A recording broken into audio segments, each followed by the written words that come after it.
আজকে আপনাদের জন্য আরেকটি নতুন রেসিপি নিয়ে এসেছি। এই রেসিপিটা আমাদের বাসায় প্রায় রান্না করা হয়। আমরা ভাতের চাইতে রুটির সাথে এটা বেশি খেয়ে থাকি। নর্মাল একটা আলু করলা ভাজি, কিন্তু আমরা কিভাবে বাসায় তৈরি করি সেই রেসিপিটাই আজকে আপনাদের সাথে শেয়ার করব।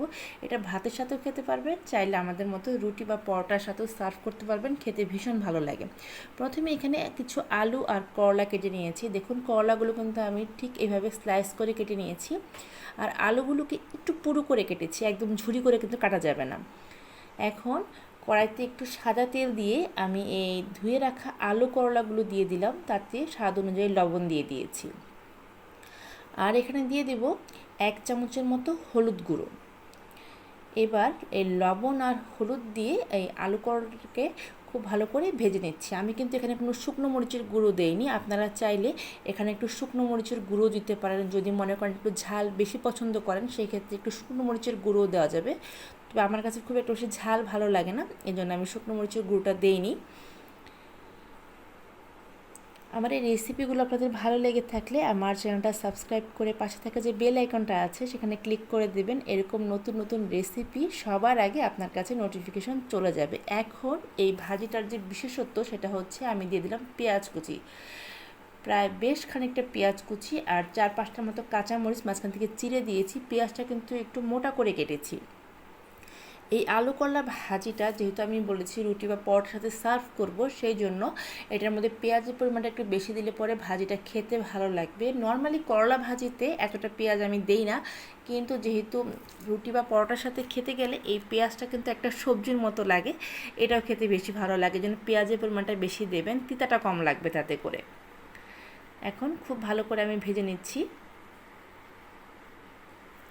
আপনারা চাইলে কিন্তু এর মধ্যে কিছু বটবটি বা গাজর মিক্সড করতে পারেন। আমি অনেক সময় এই সবজিগুলো দিয়ে থাকি, কিন্তু হাতের কাছে আমার আরও গাজর বটবটি কিছু ছিল না, তাই আমি আলু আর করলা দিয়েই সিম্পলভাবে ভাজিটা করছি। তবে ওই সবজিগুলো দিলেও কিন্তু খেতে বেশি ভালো লাগে। চাইলে কিন্তু এখানে ফুলকপিও দেওয়া যাবে। আসলে এই ভাজিটা আপনাদের যেরকম পছন্দ আপনারা সেভাবেই করে নিতে পারবেন। সবজিটা আসলে নিজস্ব পছন্দ অনুযায়ী দেবেন।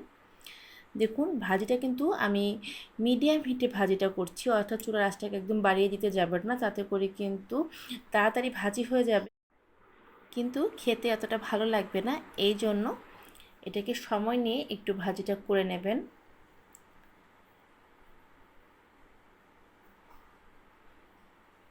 হয়ে গেল আমার আলু আর করলা ভাজি।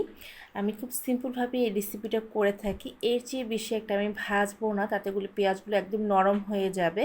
আমি চাচ্ছি না পেঁয়াজটা এতটা নরম হোক, এজন্য এই ভাজিটাকে আমি এখানেই নামিয়ে নেব। আপনারা চাইলে কিন্তু এটাকে আর একটু ব্রাউন কালার করেও ভেজে নামাতে পারবেন, সেটাও খেতে ভালো লাগে। তবে রুটির সাথে যেহেতু সার্ভ করব, এই ভাজিটাই খেতে বেশি ভালো লাগে। আপনাদেরকে আমি অবশ্যই বলবো, যারা রুটি বা পরোটা খেতে পছন্দ করেন বা সবসময় একই ধরনের ভাজি করেন, তারা কিন্তু এইভাবে একটু ডিফারেন্ট ওয়েতে করে দেখবেন, আশা করি আপনাদের ভালো লাগবে। আর যেটা বলছিলাম যে পেঁয়াজ কুচিটা অবশ্যই একটু বেশি করে দেবেন, তাতে করে খেতে ভালো লাগবে। আমার কাছে তো ভালো লাগে, এই জন্য এই রেসিপিটা আজকে শেয়ার করলাম। খুব সিম্পল রেসিপি, সবাই করেন, আমি একটু ডিফারেন্ট ওয়েতে করেছি। আপনারা এভাবে বাসায় করবেন, আশা করি ভালো লাগবে। সবাই ভালো থাকবেন। আরেকটি ভিডিও নিয়ে খুব তাড়াতাড়ি আপনাদের মাঝে ফিরে আসব। সেই পর্যন্ত ভিডিওটি দেখার জন্য সবাইকে ধন্যবাদ।